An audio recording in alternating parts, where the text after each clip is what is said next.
आज हम लोग पढ़ेंगे मुगल प्रशासन से शुरू होकर और औरंगजेब तक के पीरियड के बारे में हम लोग इसमें जानेंगे। इसमें सबसे पहले क्या है उसका राजत्व का सिद्धांत। तो शुरू से ही इस्लाम में शरीयत आधारित कानून थे, यानी कुरान एवं हदीस में जो नियम थे उसी से लागू रहा। यही कारण है कि बाबर और हुमायूं ये दोनों में जो शासन व्यवस्था है उसमें कोई बदलाव नहीं है। अकबर के शासन काल में आकर यह प्रशासनिक व्यवस्था को बदलाव मिला, जिसका उल्लेख आईने अकबरी जो अबुल फजल ने लिखा है। अबुल फजल की एक पुस्तक है आईने अकबरी, और इसमें मुगल प्रशासन का सही उल्लेख मिलता है। अब इसमें कहता है कि हुमायूं का ऐसा मानना था कि यह पृथ्वी पर खुदा का प्रतिनिधि जो होता है वह कौन होता है? सम्राट होता है। इससे पहले, यानी कि जिसको आप शहंशाह कहते हैं, इससे पहले खुदा का प्रतिनिधि या ईश्वर का प्रतिनिधि बलबन ने माना, तो उसके राजत्व सिद्धांत से यह प्रभावित था। अब यहां पे प्रश्न आता है कि मुगल प्रशासन का मुख्य आधार क्या था? तो मुगल प्रशासन का दो मुख्य आधार। पहला आधार था जहांबानी। जहांबानी एक फारसी शब्द है जिसका अर्थ है अपने क्षेत्र या राज्य की रक्षा करना। जहांबानी का अर्थ है राज्य की रक्षा करना, तथा जहांगीरी का अर्थ है अन्य राज्यों पर अधिकार करना। तो ये दो प्रमुख आधार थे मुगल प्रशासन के। अब प्रशासनिक विभाजन जो था वह पूर्णतः इसी तरह बटा था कि एक केंद्रीय प्रशासन, दूसरा प्रांतीय प्रशासन और तीसरा स्थानीय, यानी सेंट्रल गवर्नमेंट, स्टेट गवर्नमेंट और लोकल गवर्नमेंट। ये शुरू से हर एक में जिसका एडमिनिस्ट्रेशन मजबूत होगा वहां ऐसा देखने को मिलता है। शुरुआत में जब देखा जाए तो हुमायूं और बाबर के काल में एक शहंशाह रहता था और उसके कुछ सहयोगी मंत्रिमंडल रहते थे, उसमें कुछ कुछ पद रहते थे। लेकिन वास्तव में मुगल प्रशासन, चूंकि हमने बताया कि आईने अकबरी के आधार पर है, तो इसमें कहता है कि एक महत्वपूर्ण पद था वकील का पद। वकील शब्द उसलिए यूज किया गया है, जनरली हम लोग एडवोकेट यूज करते हैं कि जो कोई नहीं बोलता उसके बदले वो कानूनी बोलता है। सेम उसी तरह से कि जब राजा अवयस्क हो, यानी कि एडल्ट नहीं हो, न बोल पाता हो, समझदार न हो, तो एक व्यक्ति को नियुक्त किया जाता था जिसे वकील कहते हैं। तो बैरम खां के संरक्षण में थे, तो बैरम खां एज पर वकील का पद धारण किया था। बाद में बैरम खां के बाद यह वकील का पद वर्तमान प्रधानमंत्री जिसे आप कहते हैं ये बन गया।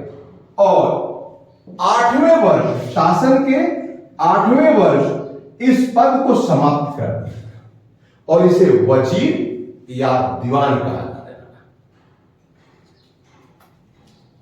अकबर से औरंगजेब के बीच में अगर महत्वपूर्ण पद देखा जाए तो यही पद थे वजीर का पद, मीर बख्शी का पद और सदर का पद। वजीर यानी मंत्री, रेवेन्यू मिनिस्टर हो या प्रधानमंत्री हो, मीर बख्शी यानी सेनापति, और सदर यानी न्याय विभाग का। तो ये आज भी यही है कि प्रशासनिक हो, प्रधानमंत्री हो, एडमिनिस्ट्रेटर हो, सेनापति हो, कमांडर, और ये जो न्यायाधीश हो, तो इस पर रहा। मूलतः अगर देखें तो इसमें एक पद था दीवान ए वजारत कुल। यह वजीर को ही कहते हैं, एक ऐसा पद जो राजा के साथ साथ चले, यानी राजा के निर्णयों को अपना स्वरूप प्रदान करे। इन द सेंस ये कहना है कि यह एक प्रकार का प्रधानमंत्री का पद है। तो अलग अलग समय में अलग अलग थे। आपको बता दें कि अकबर के काल में मुजफ्फर खां, राजा टोडरमल और एवाज मंसूर प्रमुख ये दीवान कहिए या वजीर थे, जिनका अच्छा ताकत। देखिए, मुगल प्रशासन में 4 प्रमुख अधिकारी थे, केंद्रीय अधिकारी ये 4 थे। वकील, जैसा कि मैंने बताया कि यह सर्वोच्च पद था, लेकिन अकबर ने अपने 8वें साल में शासन के इस पद को समाप्त कर दिया। वजीर या दीवान ये प्रधानमंत्री था, और मीर बख्शी सेनापति, सेना का बहाली करना, कितने सैनिक रहेंगे, कौन कौन से सेनाएं रहेंगी, इसका हुलिया कैसा हो, ये सारी व्यवस्थाएं इसमें करता था। अब सदर-ए-सुदूर यह एक प्रकार का न्याय विभाग था, जिसको शेख उल इस्लाम कहते हैं। यह अकबर के शासनकाल तक प्रभावी रहा, और कहा जाता है कि जब अकबर ने मजहर की घोषणा की, मजहर क्या मतलब ये होता है कि हमारा निर्णय अंतिम निर्णय होगा, बाकी जितने भी सदर हैं या काजी हैं उनका निर्णय के ऊपर मेरा सुल्तान का निर्णय होगा। तो उसके बाद इसका पावर थोड़ा कम हो गया। उस समय जो हमने वजीर की बात की, दीवान की बात की, तो अकबर कालीन टोडरमल प्रभावी रहे। शाहजहां के काल में, जहांगीर के काल में एतमाद-उद-दौला, ये एतमाद-उद-दौला जिनका नाम है मिर्जा गियास बेग, ये वही है नूरजहां के पिताजी, जहांगीर के शासनकाल में रहे। शाहजहां के काल में सादुल्लाह खां थे, और औरंगजेब के काल में असद खां। असद खां पूरे मुगल में प्रश्न आता है कि सबसे अधिक दिनों तक जो वजीर रहे वह थे असद खां।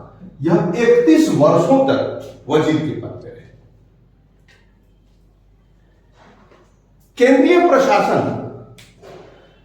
चूंकि अकबर बहुत चालाक था, और इससे पहले हम लोगों ने दिल्ली सल्तनत में इक्तेदारी प्रथा पढ़ी। इक्तेदारी, जो इल्तुतमिश ने अपने साम्राज्य को छोटे छोटे इक्तों में बांटा।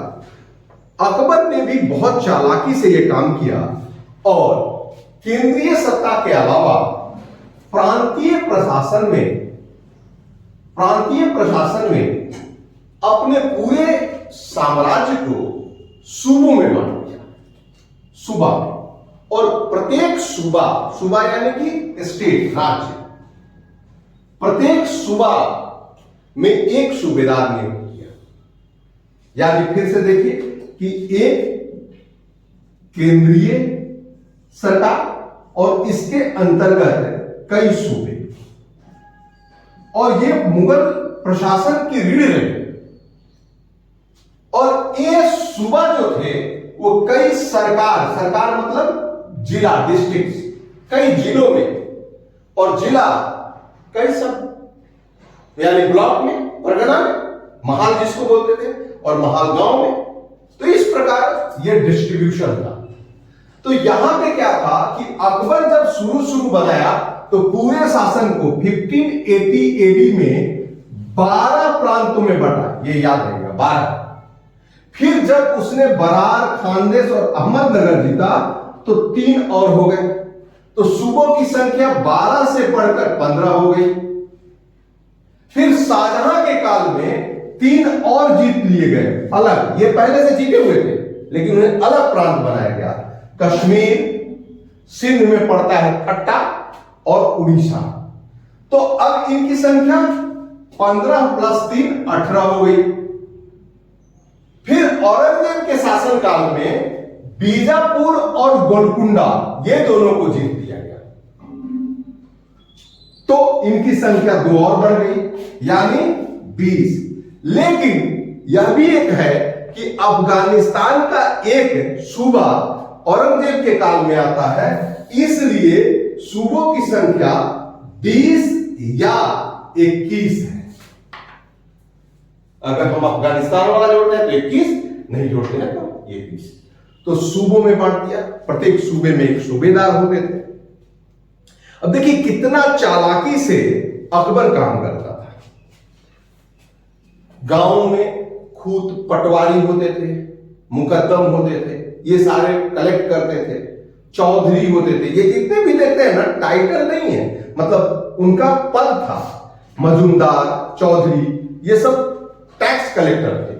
तो गांव से पटवारी लोग ग्राम से कलेक्ट कर परगना में भेजते थे, परगना में से सरकार में जाता था और सरकार से सूबा में जाता था, और ये सूबा जो कलेक्ट करके सेंटर को भेजता था, तो सेंटर उसे पद के आधार पर अकबर ने एक प्रथा चलाई थी, मनसबदारी। मनसबदार नियुक्त किया। मनसबदार एक पोस्ट था जो कि 2 भागों में बटा था, जात और सवार। जात यानी पैदल सैनिक और सवार मतलब घुड़सेना। यानी अगर एक व्यक्ति को 400 जात और 400 सवार देते थे तो इसको 400 जात वाले कहे जाते थे। 1000 दिए जाते थे तो 1000 ही कहे जाते थे। इसका मतलब यह होता था कि वह आदमी जब चलेगा तो उसके साथ 1000 पैदल सैनिक चलेंगे और 1000 घुड़सेना चलेंगे। तो यह देने का मतलब यह था कि अकबर क्वालिटी के आधार पर उन लोगों को एक प्रकार का पेमेंट देता था। जैसे सेंट्रल गवर्नमेंट से पैसे दिए जाते थे, आप रेवेन्यू कलेक्ट करके सेंट्रल गवर्नमेंट को दें और सेंट्रल गवर्नमेंट आपको वेतन देता था। किस आधार में? तो मनसबदार पर। और सबसे अधिक मनसब था 7000 जिसको बोलते हैं, वह थे राजा मानसिंह। अकबर के काल में सबसे अधिक 7000 कौन थे? राजा मानसिंह। यानी मानसिंह जब चलते थे तो उनके आगे पीछे 7000 पैदल और 7000 घुड़सेना चलते थे। क्लियर है?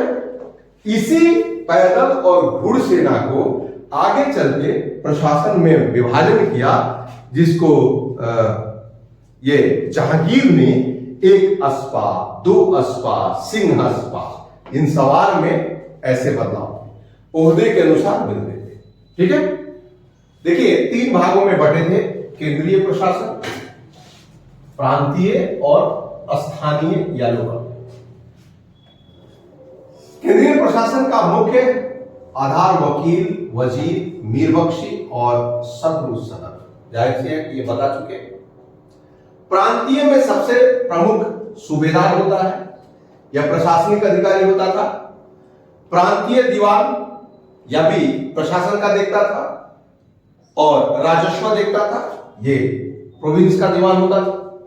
मीरबख्शी प्रांतों में एक प्रकार का सेनापति था, इसको वाकिया नविश कहते हैं। केंद्र में इसे मीरबख्शी, यहां बख्शी। इसी में एक और होता था जो कि स्पाई का काम करता था, खुफिया नविश। प्रांतीय सद्र यानी एक प्रकार के कानून के अधिकारी होते थे और ये प्रांतीय काली जो विवाह वगैरह ये देते थे। इसके अलावा बड़े बड़े शहरों में एक प्रमुख एडमिनिस्ट्रेटिव ऑफिसर होता था, इसे कोतवाल कहते हैं। कोतवाल सरकार। अब देखिए एक प्रशासन हुआ, वह विभाजित हुआ था कई सूबों में, और यह सूबा के अंतर्गत कई सरकार होते थे। सरकार यानी वर्तमान जिला। इसके प्रमुख अधिकारी होते थे फौजदार, एडमिनिस्ट्रेटर, जिसको अभी आप डीसी कहते हैं। उसके बाद मुंसिफ मुंसिफान। यह मुंसिफ और मुंसिफान जो है वो शेर शाह प्रशासन में था। ये एक प्रकार का रेवेन्यू कलेक्टर था। अमन गुजान ये भी टैक्स कलेक्ट करता था, ये स्थानीय प्रशासन के देखरेख करता था, एसपी सुपरिटेंडेंट, और ये खजानादार यानी खजांची था, रेवेन्यू कलेक्टर। अब जिले के अंतर्गत कई परगने होते थे, परगना में भी ये प्रमुख रेवेन्यू ऑफिसर था, सिकदार, आमिन जमीन का नाप जोख करने वाला, कानूनगो और कारकुन, ये प्रांतों में थे, यानी कि ब्लॉक लेवल पे, जो सीओ वीडियो आप कहते हैं। अब आता है ग्राम में खूत और मुकद्दम होते थे, जो कि जिसे ग्रामीण कलेक्शन करना रहता था, ग्रामीण पुलिस होते थे। कुछ शासकों ने, जैसे शाहजहां ने एक चकला की व्यवस्था, जो जिला और गांव के बीच में समन्वय स्थापित करता है, कोऑर्डिनेशन करता है। तो इस प्रकार आईने अकबरी के अलावा भी बाद में कुछ कुछ पोस्ट जोड़े गए हैं।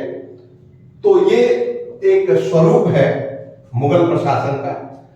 और इसके बाद अगला हम लोग मुगल के बाद ये अगला टॉपिक यहां की वित्त व्यवस्था पढ़ेंगे।